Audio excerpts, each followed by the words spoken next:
is good all the time.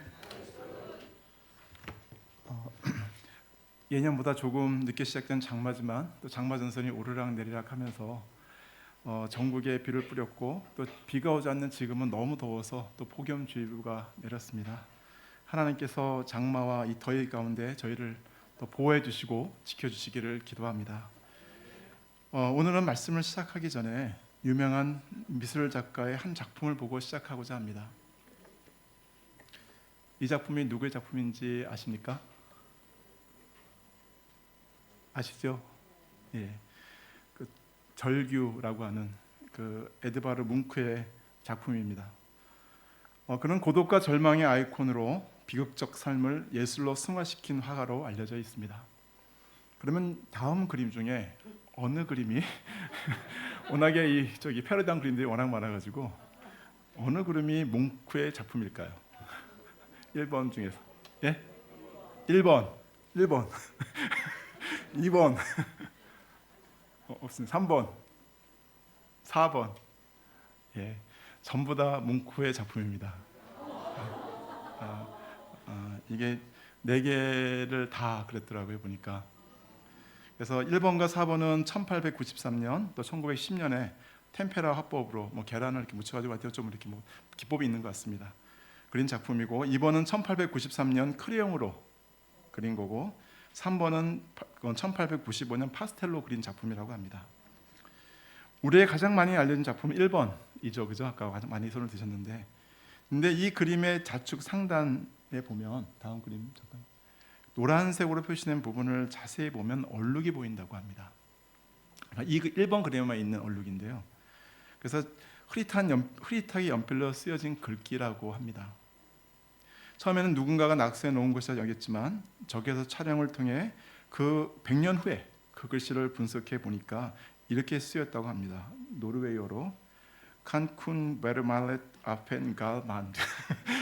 여기 노래하는 사람 하시는 분은 없죠. 예. 근데 영어로 보면 could only have been painted by a madman.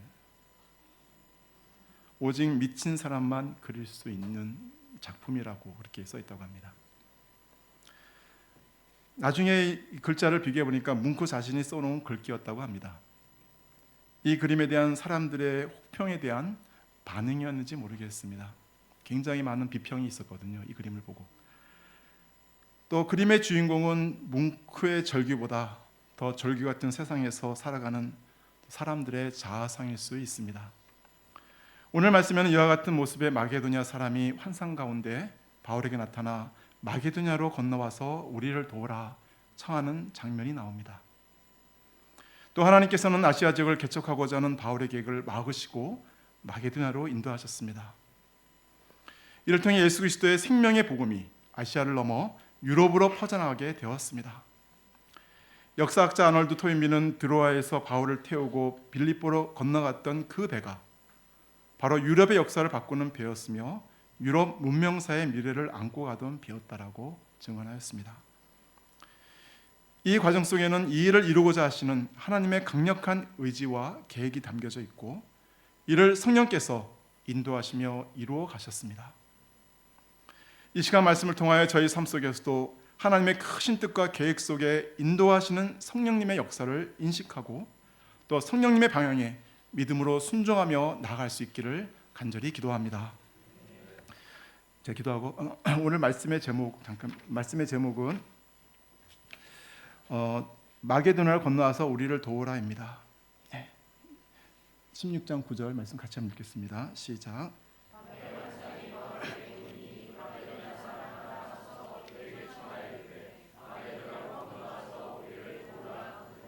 제가 기도하겠습니다. 하나님 아버지 감사합니다. 죄 허물로 죽었던 저희를 참 예수 그리스도의 보혈로 구원하시고 또 주님의 자녀 삼아 주셔서 진심으로 감사합니다. 이 시간 말씀을 통하여 세상 모든 사람들을 향한 주님의 마음을 알게 도우시고 또 성령을 쫓아 또 순종하며 나아갈 수 있도록 도와주십시오. 이 시간 자격 없는 죄인이 주의 말씀을 들고 섰습니다. 주님께서 이 시간 죄인과 함께 해주시고 오직 주의 말씀만을 드러내어 주시옵소서. 감사합니다. 예수님으로 기도드렸습니다. 파트 1 성령의 방향에 순종한 바울. 15장 36절을 보십시오. 바울은 바나바에게 1차 전도여행 때 개척했던 교회를 돌아보자고 제안을 합니다. 이에 바나바도 흔쾌히 동의하였습니다. 근데 마가 요한을 데려가는 문제로 의견 충돌이 생겼습니다. 바울은 마가가 1차 전도여행 때 밤빌리아 버가에서 선교팀에서 이탈하여 예루살렘에 돌아간 일로 인해 혹시나 이번에도 중대 포기에 전도 사역에 방해가 될까봐 반대하였습니다. 그러나 바나바는 마가가 자신의 조카이기도 했지만 그것보다는 권면하고 위로하는 은사를 가졌고 동정심이 많았기에 사역의 실패로 인해 낙담하고 있는 마가가 사역에 복귀할 수 있는 기회를 주고자 하였습니다. 이렇게 목적 지향의 기질을 가진 바울과 또 관계 중심의 기질을 가진 바나바는 결국 심히 다툰 후 바울은 신라를 데리고 육로로 수리아와 길리기아로 갔습니다. 바나바는 마가 요한을 데리고 배 타고 구브로로 갔습니다. 이들이 다툰 것은 결코 잘한 일은 아닐 것입니다. 그러나 그 다툼이 자신의 인간적 야망이나 이기심 때문이 아니라 선교 역사를 섬기는 방법의 차이 때문이었습니다. 우리도 하나님 역사를 섬기며 이런 갈등을 겪을 수 있습니다. 당장의 여름 수양 역사를 섬기며 찬양을 일어서서 할 것인가, 앉아서 할 것인가. 저는 사실은 이제 일어서서 하는 쪽에 한 표를 던졌는데 또 레베카 사모님은 또 앉아서 하자고 또 그러시더라고요. 또 컵라면을 가져갈 것인가, 몸에 좋지 않은 컵라면을 가져가지 말아야 될 것인가. 또 사모님과 약간의 또 디베이트가 있더라고요. 그러나 충분히 논의한 후 예루살렘 총회에서 할례 문제에 대해 결론을 내린 것처럼 서로의 의견을 존중하며 양보함으로 의견의 일치를 이루어야 하겠습니다. 바울과 바나바는 인간적인 허물과 약점으로 인해 갈라섰지만 하나님은 이것을 사용하셔서 두 개의 선교팀을 만들어 각기 제자들을 돌아보게 하셨고 마가 요한도 사역에 복귀할 수 있도록 하셨습니다. 이때 마가 요한은 어떤 심정으로 사역에 동참하였을까요? 아마 과거 자신의 실수를 회개하는 심령으로 또다시 전도자의 길을 걷게 하신 하나님의 은혜에 감사하는 마음으로 더욱 열심히 또 열정적으로 복음 사역에 헌신하지 않았을까요? 결국 마가 요한은 바울의 노년에 사도 바울에게 더없이 귀한 조력자가 되었고 사도 바울의 칭찬을 받았습니다. 또한 그는 사도 베드로의 통역자로 복음 선교에 큰 이익을 담당하였으며 또 사복음서 중 마가복음을 저술하여 오늘날 우리에게까지 큰 은혜를 끼치고 있습니다. 인간의 갈등과 불화 속에서도 합력하여 선을 이루어가시는 주님을 찬양합니다. 16장 1절을 보십시오. 안디옥을 출발한 바울과 실라는 다소와 더베를 거쳐 루스드라에 이르게 되었습니다. 잠깐 2차 전도 여행을 조금 같이 한번 살펴보면 좀 좋을 것 같아서 잘 안 보이실지 모르겠네요. 그죠? 좀 작은데 쭉 보면 이제 안디옥에서 쭉 가서 그래서 아까 이제 그 다소를 지나 더베 루스드라까지 가게 되고요. 클릭해 주세요. 루스드라에서 이제 이고니온과 안디옥까지 가서 거기서 이제 이 아시아적인 부르기아와 또 갈라디아적까지 이제 올라갑니다. 그런데 거기서 성령께서 그 더 나가지 못하도록 막으십니다. 그래서 결국은 이제 쭉 가가지고 무시아까지 갔다가 무시아에서 또 북쪽으로 비두니아까지 가려고 마음 먹지만 사실은 또 이렇게 성령께서 예수 영이 또 막으셔서 가지 못하고 결국 서쪽으로 드로아까지 가서 결국 그 사모드리게와 그다음에 네아폴리, 빌립보까지 이렇게 가게 됩니다. 그리고 한번 쭉 눌러주면 이제 거기까지가 이제 오늘 말씀까지고요. 그다음에 엔터 한번 더 눌러주세요.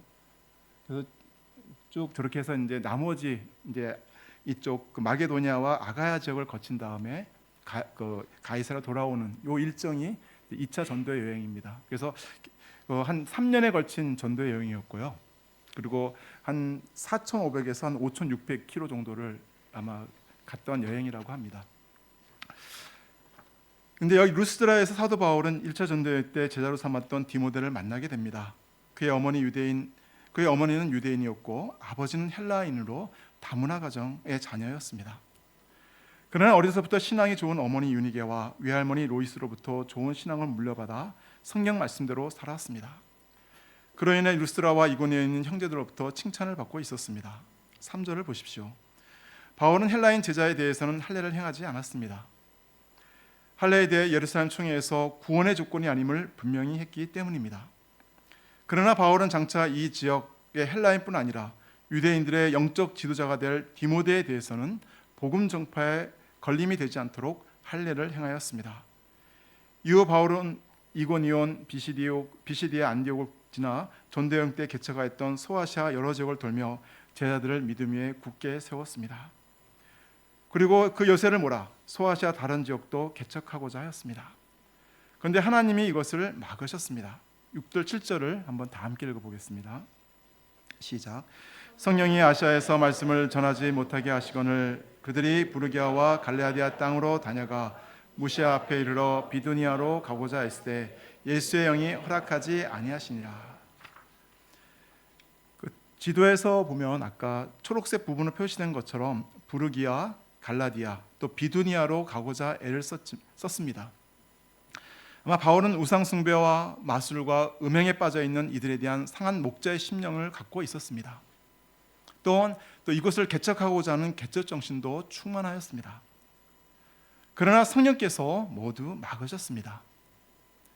어떻게 막으셨는지 알 수는 없지만 실질적으로 그곳에 가지 못하게 하셨던 것 같습니다. 이때까지도 바울은 자신이 두신 하나님의 뜻을 깨닫지 못했습니다. 사실 유럽과 아시아를 가르는 그 튀르키예의 그 보스포러스 해협이라고 하는 곳이 있는데요.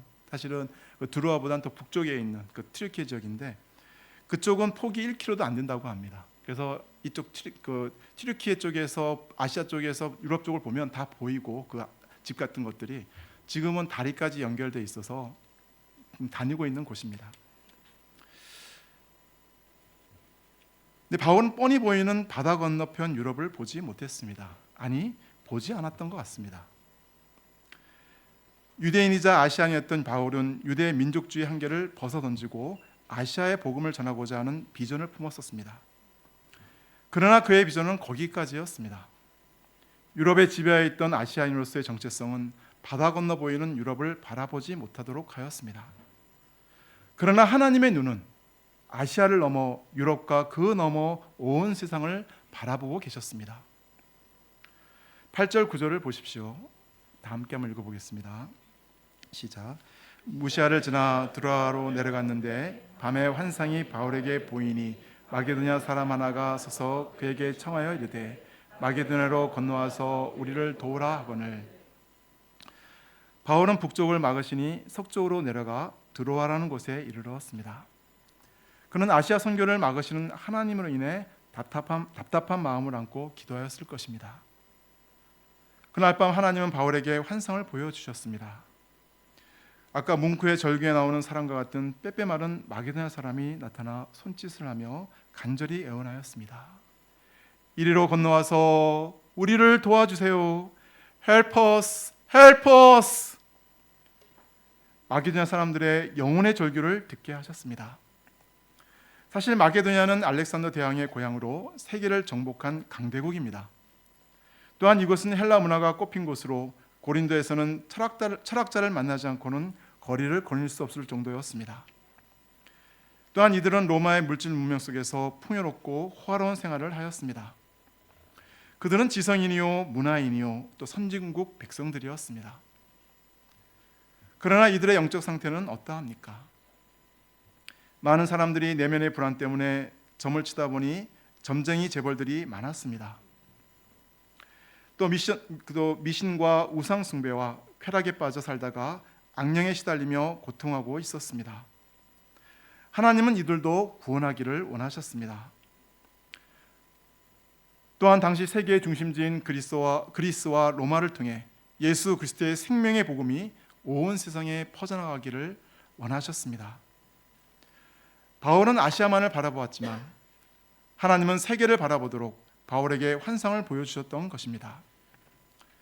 잠언 16장 9절입니다. 사람이 마음으로 자기의 길을 계획할지라도 그의 걸음을 인도하시는 이는 여호와시니라. 우리는 나름의 계획과 비전을 갖고 움직이지만 하나님께서는 내가 생각한 것보다 더 크고 놀라운 계획을 갖고 우리 각자의 인생을 인도해 가십니다.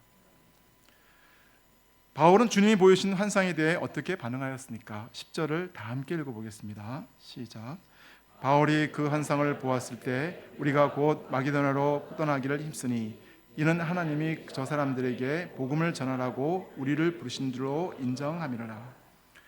바울은 자신의 생각을 내려놓고 즉시 마게도냐로 떠나고자 힘썼습니다. 그는 마지못해 억지로 순종하지 않고 주님의 뜻이라면 즉시 순종할 준비가 되어 있었습니다. 또 10절과 11절을 보면 바울이 얼마나 신속하게 움직였는가 잘 알 수 있습니다. 곧 마게도냐를 떠나기를 힘쓰니 사모드라게로 직행하여 이튿날 네아폴리로 가고. 이런 바울의 모습들은 환상을 통해 보여신 마게도냐 영혼들의 절규에 대한 그의 반응이었고, 또 그 절규에 가슴 아파하시며 생명의 복음을 전하기를 간절히 원하시는 하나님의 마음에 대한 믿음의 순종이었습니다. 지난 6월 16일 경기도 고양시에 뱀장어 조업을 하던 김홍석 씨가 그물에 걸려있던 한 소년을 건져 올렸습니다. 그 소년은 부모가 이혼해서 청소년 쉼터에서 살고 있었는데 사는 것이 너무 힘들어 밤 10시 가양대교에서 투신했습니다. 그러나 모진 목숨을 죽지 못하고 1.5km 떠내려가다가 어부들이 쳐놓은 그물 스티로폼 부표에 걸려 7시간 가까이 물속에 있었다고 합니다. 그때 실뱀장어를 조업을 마치고 집으로 돌아가던 김홍석 씨가 부표를 잡고 간신히 얼굴만 내놓은 소년을 발견하고 배에 끌어올려 육지로 나왔습니다. 의식을 회복한 소년에게 그의 아내가 라면 2개를 끓여주고 김홍석 씨는 차비를 하라고 돈 2만 원을 그 주머니에 넣어주었습니다. 그리고 건강하고 행복하게 지내라. 앞으로 힘들면 언제든지 놀러와 라며 어깨를 도닥거려 주셨습니다. 그 학생도 앞으로 열심히 살겠습니다. 살려주셔서 감사합니다 하며 눈물을 흘리며 말했다고 합니다. 이렇게 생가사의 갈림길에 있는 사람들이 거는 전화가 SOS 생명의 전화라고 합니다. 20개의 한강 교량에 75대 전화기가 설치되어 있는데 2011년부터 2020년까지 10년 동안 7,854명이 전화를 했습니다. 지난 코로나 시국에는 2030 남성들로부터 전화를 많이 받았고, 또 주로 10대부터 30대의 전화 비율이 높은 편이라고 상담원은 말하였습니다. 그는 자신을 생가사의 경계선에서 싸우는 사람이라고 표현하였습니다. 그리고 오늘 밤은 이 다리에서 생을 마감하는 이가 없도록 지키겠다고 다짐하며 근무한다고 합니다. 아마 환상을 보고 마게도냐로 달려가는 바울의 마음이 이런 마음이 아닐까 생각해 봅니다. 웃는 게 웃는 것이 아니라는 말이 있듯이 그 냉소적 말 속에 담긴 의미처럼 오늘날 수많은 사람들이 내면의 고통을 보여잡고 고통하며 하루하루를 살아갑니다. 어린 시절 엄마와 누이를 폐결핵으로 잃었던 뭉크의 작품에는 불안과 죽음이 항상 존재합니다. 그는 우리는 더 이상 책을 읽는 사람이나 뜨개질하는 여인이 있는 실내 전경을 그려서는 안 된다. 숨을 쉬고 느끼며 아파하고 사랑하는 살아있는 존재를 그려야 한다라고 이야기하였습니다. 하나님의 마음과 눈은 이렇게 하나님을 알지 못한 채 죄로 인해 고통하며 죽음의 한계에 갇혀 절망하고 있는 인생들을 향해 있습니다. 그들의 절규와 신음에 귀를 기울이시고 당신의 손과 발이 되어 그들에게 갈 사람을 찾으십니다. 이제 여름 수양에도 한 달도 채 남지 않았습니다. 천번의 기도를 드리며 올 봄부터 달려왔던 시간의 종착지가 다가오고 있습니다. 마음에 품고 있던 한 영혼, 나의 기도 속에 살아있어 한 번이라도 불렀던 그 이름이 있는 곳에 우리 주님은 우리가 가기를 원하십니다. 그의 영혼의 절규를 들으며 그가 있는 고향으로, 또 그가 있는 원룸으로 찾아가기를 원하십니다. 생명의 말씀잔치, 예수 그리스도의 피 묻은 복음이 선포되는 곳에 마음에 품은 한 영혼, 또 나의 기도 속에 살아있는 그 영혼을 힘써 초청할 수 있기를 간절히 기도합니다. Part 2, 빌립보 개척을 이루신 하나님. 바울이 성령의 방향에 순종해서 마게도냐의 첫 성인 빌립보에 도착했을 때 어떤 일이 일어났습니까? 환상에서 보았던 마게도냐 사람이 나와 피켓을 들고 웰컴 폴 셰퍼드 하며 열렬하게 환영해 주었습니까? 아닙니다. 환상은 환상이었고 현실은 현실이었습니다. 그 성에 10명의 유대인이 없어 회당도 없었고 또 기도할 곳이 없어 강가로 나가야 했습니다. 그런데 그곳에 하나님이 예비해 놓으신 한 사람이 있었습니다. 바울은 강가에 있던 여인들에게 말씀을 전하였고 그중 루디아라는 여인이 복음을 영접하였습니다. 14절을 보십시오. 같이 한번 읽겠습니다. 시작. 두아디라시에 있는 자색 옷감 장사로서 하나님을 섬기는 루디아라는 한 여자가 말을 듣고 있을 때 주께서 그 마음을 열어 바울의 말을 따르게 하신지라. 그녀는 자주색 옷감 장사를 하는 커리어 우먼이었고 또 하나님을 섬기는 여인이었습니다. 하나님께서 친히 그녀의 마음문을 열어 말씀을 영접하도록 하셨습니다. 이렇게 복음 전파는 하나님이 예비해 주신 한 영혼을 찾는 것입니다. 저들이 많은 사람을 만나지만 하나님이 예비해 놓으신 한 영혼이 반드시 있습니다. 그녀는 스펀지가 물을 빨아들이듯 말씀을 영접하였고 가족들까지 데리고 와서 말씀을 듣고 세례를 받게 하였습니다. 그리고 바울 일행을 강권하여 자신의 집에 머물도록 하였습니다. 생명부지의 땅 빌립보에서 적극적으로 섬겨주는 루디아를 만난 바울 일행은 참 감사했을 것입니다. 이렇게 하나님은 믿음으로 순종해서 나갈 때 앞서 가셔서 친히 모든 것을 예비해 놓으십니다. 좋은 양을 예비해 놓으시고 또 필요한 모든 것들을 채워주십니다. 그런데 빌립보에서 항상 좋은 일만 있었던 것은 아니었습니다. 16절에서 18절을 보십시오. 기도하는 곳으로 가다가 만난 점치는 귀신 들리는 요정이 바울 일행을 따라오며 소리를 질렀습니다. 이 사람들은 지극히 높은 하나님의 종으로서 구원의 길을 너희에게 전하는 자라. 정확하게 맞췄죠, 귀신같이. 근데 알았지만 또 믿지 않고 또 마음으로 순종하지 않는, 그러면 귀신이 역사하는 것 같습니다. 정말 우리가 알지만 믿지 않으면 이렇게 그 사단이 훨씬 더 역사할 수 있는 꼬투리가 되는 것 같습니다. 그래서 알면 믿고 순종해야 되는 것 같습니다. 여러 날 이렇게 바울을 쫓아다니며 외치자 참다 못한 바울이 예수 그리스도의 이름으로 그 귀신을 쫓아냈습니다. 즉시 귀신은 나갔고 그 여종은 자유의 몸이 되었습니다. 그러나 이제는 점치는 능력이 사라져 여종을 이용해 돈을 벌던 주인들이 화가 나 바울과 실라를 고발하였습니다. 로마 관리들은 재판도 하지 않고 바울과 실라의 옷을 찢고 매를 때리고 두 발에 쇠고랑을 단단히 채운 후 깊숙한 감옥에 가두었습니다. 이때 바울과 실라의 마음이 어땠을까요? 성령의 방향에 순종해서 온 빌립보에서 예수 그리스도의 이름으로 귀신을 쫓아내고 여종을 구원하였는데 그들에게 돌아온 것은 무서운 매질과 차가운 감옥이었습니다. 인간적으로 생각하면 참 서글프고 또 이곳을 인도하신 하나님이 원망스러울 수도 있었습니다. 그러나 바울의 마음에는 그리스도를 위해 받는 고난에 대한 분명한 철학이 있었습니다. 사도행전 5장 41절, 사도들이 예수의 이름을 위하여 능력받는 일에 합당한 자로 여기심을 기뻐한 것처럼 사도 바울도 또한 기뻐하였습니다. 더 나아가 그는 골로새서 1장 24절 말씀처럼 나는 이제 너희를 위하여 받는 괴로움을 기뻐하고 그리스도의 남은 고난을 그의 몸된 교회를 위하여 내 육체에 채우노라 고백하였습니다.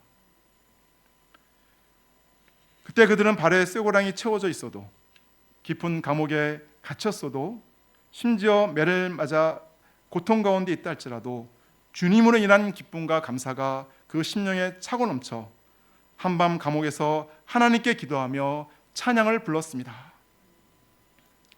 주님, 영적 무지 가운데 헛된 것을 의지하며 살아가는 저들을 불쌍히 여겨 주시옵소서. 이들을 위해 저희들을 이곳에 불러주시고 고난을 통해 십자가 주님을 바라보게 하셔서 감사합니다 하지 않았을까요? 그리고 그가 좋아하는 찬송가를 불렀을 것 같습니다. 제가 좋아하는 찬송가를 한번 부르겠습니다. 저는 491장을 참 좋아하는데요. 저 높은 곳을 향하여 날마다 나아갑니다. 내 뜻과 정성 모아서 날마다 기도합니다.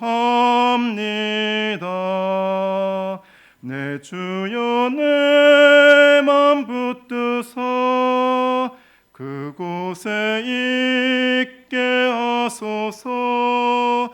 그곳은 빛과 사랑이 언제나 넘치옵니다. 험하고 높은 이 길을 싸우며 나아갑니다. 다시금 기도하오니 내 주여 인도하소서.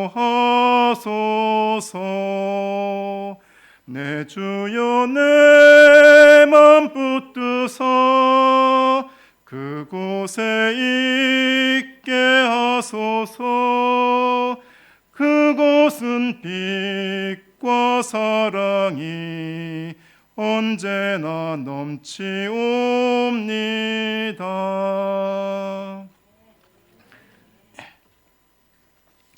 이들이 얼마나 간절히 기도하고 또 크게 찬송을 불렀는지 제수들이 다 들었다고 했습니다.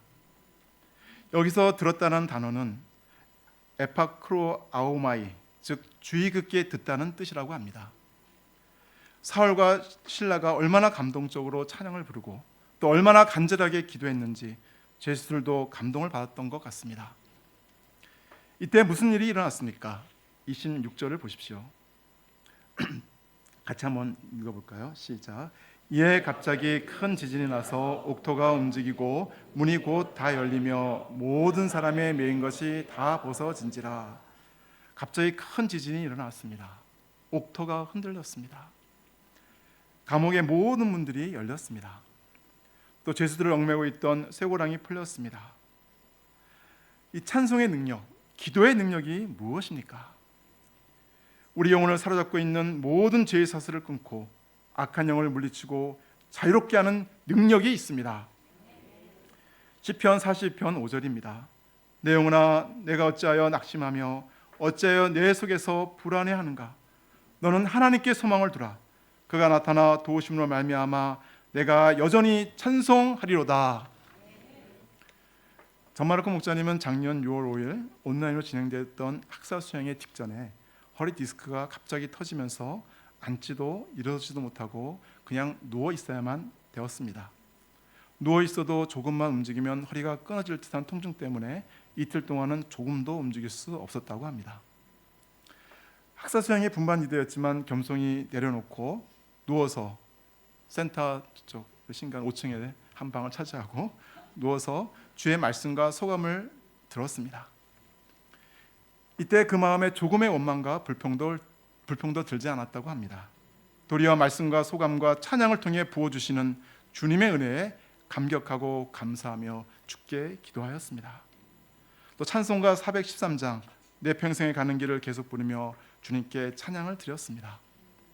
그때 주사치료를 통해 허리의 통증도 조금씩 호전되었고 또 직장에서도 작년 우크라이나 러시아 전쟁으로 인해 회사에서 잘릴 수도 있는 상황이었지만 도리어 매출 1위를 함으로써 회사에서 프론티어 혁신상까지 받았습니다. 페트라 사모님은 이 상을 받고 온 목자님에게 어떻게 당신에게 이런 일이 일어날 수 있냐고 했다고 합니다. 왜냐하면 이게 우리 잘 아시지만 우리 마르코 목자님 약간의 방골 기질이 좀 있으셔서 이렇게 실로 기도와 찬양은 우리의 마음의 옥문을 열고 주께 나아가게 하며 실제 삶에서 놀라운 능력으로 역사함을 깨닫게 됩니다. 현재 환난 가운데 계신 주의 종들이 주님을 향한 기도와 찬양 그리고 주의 말씀을 굳게 붙들므로 주의 놀라운 능력의 역사를 체험하실 수 있기를 기도합니다. 감옥문이 열리고 발에 차고가 풀리자 바울과 실라는 무엇을 하였습니까? 27절을 보십시오. 감옥문이 열려있는 것을 본 간수는 제수들이 도망간 줄 알고 자결하고자 하였습니다. 이때 바울이 크게 소리 지르며 말하였습니다. 내 몸을 상하지 말라. 우리가 다 여기 있노라. 바울은 감옥문이 열렸을 때 빠져나가고자 하지 않았습니다. 도리어 간수를 돕고자 하였습니다. 이에 간수는 깜짝 놀라 두려워 떨며 바울 앞에 엎드렸습니다. 선생들이여, 내가 어떻게 하여야 구원을 받으리까? 바울은 이런 그에게 복음을 전하였습니다. 주 예수를 믿으라. 그리하면 너와 내 집이 구원을 받으리라. 또한 간수뿐 아니라 그의 가족에게도 복음을 전함으로 믿고 세례를 받게 되었습니다. 이를 통해 빌립보의 새로운 가정교회가 탄생하게 되었습니다. 하나님은 정말 놀라운 방법을 통해 역사를 이루십니다. 누디아의 가정교회는 순풍에 돛달듯 이루어졌지만 간수의 가정교회는 무서운 역경 속에서 세워지게 되었습니다. 하나님이 이루시는 복음 역사는 일정한 틀이 없는 것을 보게 됩니다. 순풍 속에서도 이루시고 광풍 속에서도 이루시는 하나님 역사에 우리는 다만 믿음으로 순종하며 나아가면 됩니다. 오늘 말씀에서 고난과 시련 앞에서 바울과 실라가 보인 반응, 또 간수가 보인 반응이 180도 다른 것을 보게 됩니다. 두 경우 모두 각자가 처한 상황만을 고려할 때 아주 절망적인 상황이었습니다. 그러나 하나님께 대한 믿음이 있는가 없는가에 따라 바울과 실라는 절망의 순간에 찬양과 기도를 하였지만 간수는 자결하고자 하였습니다. 믿음이 있고 없고 그 한 끗 차이처럼 보이지만 그 결과는 하늘과 땅의 차이임을 깨닫게 됩니다. 저희들이 믿음이 없어 하나님의 약속을 의심하지 않고 믿음으로 견고해져서 하나님께 영광을 돌리며 약속하신 그것을 또한 능히 이루실 줄 확신하는 자들이 될 수 있기를 간절히 기도합니다. 저는 오늘 말씀을 묵상하며 과거 예수님을 만나기 전 저의 모습이 마치 와서 우리를 도우라는 마게도냐 사람의 모습이었음을 발견하게 되었습니다. 인생의 목적과 의미를 알지 못해 항상 내일은 휴학해야지를 되뇌이며 살던 예과 2학년 어느 날 저는 어머니를 붙들고 엄마, 나 어떻게 살아야 해? 라고 물었습니다. 그때 어머니는 너무 당황하시던 모습이 지금 떠오릅니다. 기억나세요? 중고등학교 시절 사춘기가 없이 지내던 아이가 갑자기 나이 들어 사춘기에 빠진 것 같아 놀라셨던 것 같습니다. 그때 겉은 멀쩡하고 늘 웃으며 다녔지만 속은 항상 울고 어둡던 삶이 바로 저의 비시 시절의 삶이었습니다. 이제 하나님은 예수 그리스도의 피의 복음으로 저를 구원하사 한 영혼의 목자로 세우셨습니다. 그런데 개구리가 올챙이 시절을 모르고 행동하는 것처럼 한 영혼의 절규를 잘 듣지 못하고 있는 자신을 깨닫게 됩니다. 이 시간 죄인에게 한 영혼을 향한 주님의 마음을 허락해 주시고 그 영혼들의 절규를 들을 수 있는 영혼의 귀를 허락해 주시기를 간절히 기도합니다. 결론입니다. 하나님께서는 아시아에서 복음 전하는 것을 막으시고 마게도냐 사람의 환상을 통해 바울을 유럽 땅으로 인도하셨습니다.